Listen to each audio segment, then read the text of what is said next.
Si no sabes nada sobre vectores, eso sí, te aconsejo que veas la lista de reproducción que te estoy recomendando ahora mismo arriba en pantalla. Una recta, como sabrás, es una sucesión infinita de puntos en una misma dirección. O sea, algo de esta forma, ¿verdad? ¿Cómo determinamos y expresamos una recta? ¿Vendrá una recta determinada por un solo punto? Fijaros que ahí tenemos nuestro punto P y tenemos una recta. ¿Pero qué es lo que ocurre? Que fijaros que por esa recta yo podría dibujar todas estas rectas. Es más, infinitas rectas.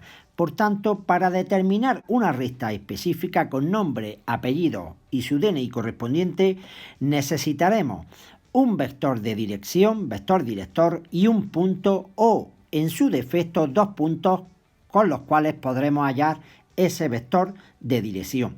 Por tanto, ya sabemos lo que necesitamos para poder determinar y expresar una recta.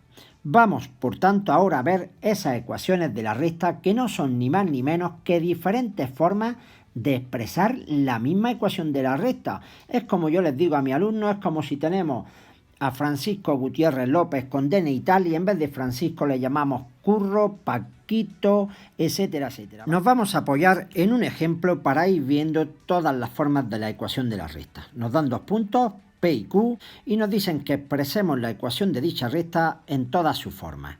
Pues bien, lo primero es que como no tenemos un vector, con P y Q vamos a hallar el vector de dirección. A Q le restamos P, también serviría a P restarle Q, tendría sentido opuesto, pero sería válido. Pues bien, la primera de las ecuaciones, la ecuación llamada vectorial, tiene la siguiente forma. Lo que vais a ir viendo a lo largo de la sesión en verde son aquellas expresiones que deberéis conocer, aprenderos, aunque vamos a ver cómo obtenerlas una a partir de otras. Pues fijaros, X representa los infinitos puntos de esa recta. X siempre va a ser X, no van a ser sustituidos, por decirlo de alguna forma, por números en principio. X1 y su1 serán las coordenadas de uno de nuestros dos puntos, de cualquiera de ellos. Normalmente yo voy a utilizar en este caso el primero, P. Y V1, V2 son las coordenadas de nuestro vector de dirección, siendo K un parámetro que pertenece a los reales, o sea, puede tomar cualquier valor. Desde menos infinito a más infinito puede tomar cualquier valor. Pues esa sería nuestra ecuación vectorial. Para nuestro caso específico, fijaros, es eso, no hay más. Tal cual lo tenemos ahí en pantalla. Esa sería nuestra ecuación vectorial. A partir de nuestra ecuación vectorial, pues igualando por un lado todas las primeras componentes y por otro lado todas las segundas componentes entre sí, obtendremos la segunda forma de expresar la ecuación de una recta. Pasamos ahora a las ecuaciones paramétricas de la recta, que se llaman ecuaciones paramétricas porque son dos ecuaciones, como veis ahí. Y como hemos dicho, por un lado emparejamos todas las primeras coordenadas y por otro lado todas las segundas coordenadas. Ahí lo tenéis, fijaros. Por tanto, fijaros que una vez que nosotros tenemos esto, sabemos, para nuestro caso en concreto, nuestras ecuaciones paramétricas serían estas de ahí. Es importante, llegado a este punto, tener en cuenta cómo obtener un punto de una recta. Nosotros nos han dado el punto P y Q, pero una recta dispone de infinitos puntos. ¿Cómo sacamos cualquiera de esos puntos? Dándole valores a K, en cualquiera de sus formas. Le doy el valor que quiera a K, el que quiera, y obtendré puntos que pertenecen a dicha recta. Por ejemplo, fijaros aquí, si K menos 1, tenemos el punto que le he llamado R, 0, 2. Cuando no aparezca el parámetro en una de las ecuaciones, ya lo veréis, simplemente se tratará de literalmente me invento un valor para la X y calculo la Y. Y ese punto también pertenecerá a la recta. Y ya solo me queda aclarar cómo averiguar si un punto me dan un punto y cómo averiguo yo si pertenece a esa recta. Pues fijaros, si me dan un punto, el punto cualquiera, el 3, 5. Donde pone X pongo 3, donde pone Y pongo 5 y despejo mi parámetro. Si me da el mismo valor del parámetro de K en ambas ecuaciones, el punto pertenece a la recta. En caso contrario diremos que no pertenece a la recta. Esas son nuestras ecuaciones paramétricas y despejando K en cada una de ellas e igualando obtenemos la ecuación en forma continua, que vamos a ver enseguida. En nuestra ecuación continua, en general debemos aprender que tiene esa forma, donde veis que arriba tenemos en el numerador x e y menos las coordenadas de uno de los puntos, y en los denominadores siempre estarán las coordenadas de nuestro vector. Eso es importante que lo tengamos claro. Pero, como hemos dicho, a partir de la ecuación paramétrica, que la teníamos ahí, despejando en cada una de ellas k, ¿verdad? Como habíamos indicado, ahí tendríamos en cada una de ellas despejada bien, como tiene que quedar, e igualando posteriormente tendríamos nuestra ecuación continua para el caso que estamos desarrollando. Mucho cuidado con un aspecto, y es que si nos dan una ecuación en forma continua y x e y no están positivas, deberemos cambiarle el signo a toda esa expresión. X e y tienen que estar positivas. ¿Por qué? Porque si nosotros necesitamos sacar los vectores de esa ecuación para algún cálculo posterior, sacaremos un vector que no es el adecuado.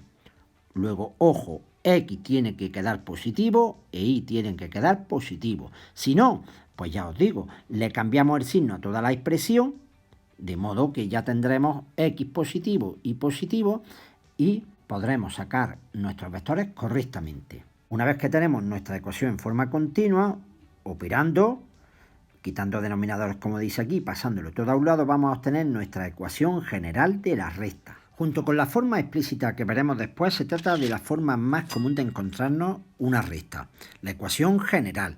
Debemos de conocer su forma, que es esta expresión, donde ahora veremos qué es A, qué es B y qué es C. Pues bien, como hemos dicho, en nuestro caso que estamos desarrollando, ¿cómo lo podríamos obtener a partir de la forma continua? Pues despejamos de esta forma, menos 1 pasa a un lado, el 2 pasa al otro, operamos y lo pasamos todo a la izquierda, por ejemplo. Da igual pasarlo todo a la derecha, le cambiaría el signo a toda la expresión, pero la ecuación sería correcta.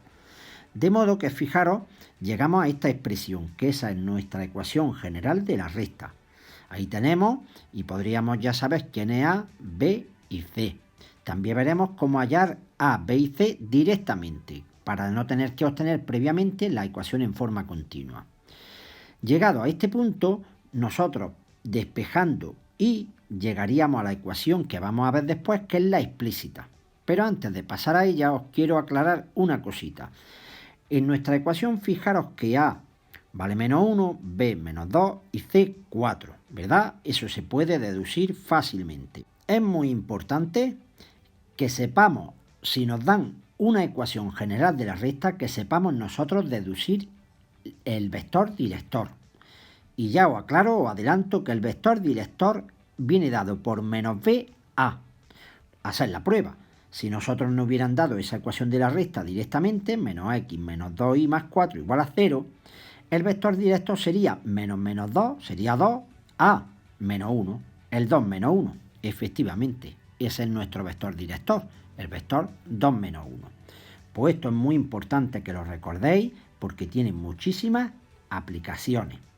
Ahora bien, imaginaros que queremos sacar directamente nuestra ecuación general de la recta con un punto y el vector directo. Conocemos A, conocemos B, sustituimos en la forma general de la recta que nos debemos conocer, la de más arriba, y tendríamos esto de aquí, ¿verdad? ¿Cómo averiguamos ahora C? Pues con las coordenadas del punto, bien de P, bien de Q, donde pone X ponemos la primera coordenada de P, donde pone Y ponemos la segunda coordenada de P y obtendríamos C. Y ya habríamos obtenido de forma directa la ecuación general de la recta sin tener que pasar por las anteriores. Pues nada, vamos a por la ecuación explícita. De la ecuación explícita, como en todos los casos, es importante conocer su forma general, que es esta, donde ya sabréis que M es la pendiente y N la ordenada en el origen. Pues bien, si partimos de nuestra ecuación general, que es esa de ahí despejando y, que es lo que hemos dicho que tenemos que hacer, podríamos comprobar que la pendiente es igual a menos b partido a. Recordad que eso quiere decir que es la segunda coordenada del vector partido la primera. Importante eso para poder sacar la pendiente de esta forma, y también podríamos calcular de esta forma la ordenada en el origen, de modo que podemos obtener la ecuación explícita sin pasar por otras de sus formas. Si lo que quiero es obtenerla a partir de la ecuación general, como ya teníamos nosotros, ¿verdad? Pues porque yo prefiero obtener primero la general y luego despejar, pues es una opción. Pues fijaros ahí, despejamos, dejamos la y siempre tiene que quedar sola y en positivo, y ya tendríamos nuestra ecuación explícita. con una pendiente de -1/2 y una ordenada en el origen de 2. Nos vamos acercando ya a la recta final. Pasamos a la ecuación punto pendiente, que tiene esa forma que debemos conocer también. X e Y ya sabéis que son X e Y, los puntos infinitos de la recta, M nuestra pendiente que ya la conocemos y X1 e Y1 las coordenadas de uno de los puntos que pertenezcan a la recta. Como conocíamos ya la pendiente y tenemos un punto de nuestra recta, sustituyendo donde corresponde, ya tenemos nuestra ecuación que llamamos punto pendiente. No hay más. Y por último pasamos a la ecuación canónica, que es una ecuación poco usada y que solo tiene sentido si nuestra recta no pasa por el origen, es decir, corta a los ejes.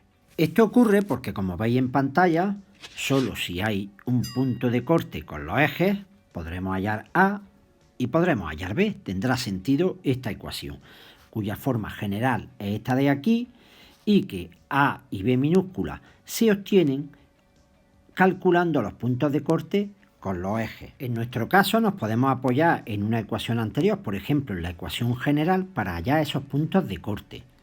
De modo que si decimos que y es igual a 0, le damos nosotros ese valor para averiguar el punto de corte con el eje de abscisa. Hallaríamos que A vale 4, ¿no? Que la X vale 4 en esa situación. Lo mismo hacemos para hallar el punto de corte con el eje Y. Suponemos que la X vale 0 y entonces la coordenada que obtenemos simboliza B, de modo que nuestra ecuación canónica sería esa que tenéis en pantalla. Pues bien, hasta aquí ha sido todo en tiempo récord, más imposible, mucho que asimilar. En vuestras manos está, como dije, darle a la pausa, echar para atrás, etcétera, etcétera, y os dejo este ejercicio a modo de reto. Podéis dejarme vuestros comentarios, resultados, etcétera, etcétera, y sí os animo a que si esto os ha gustado o al menos ha sido útil, me lo dejéis en forma de like. Lo dicho, nos vemos en una próxima sesión. Chao.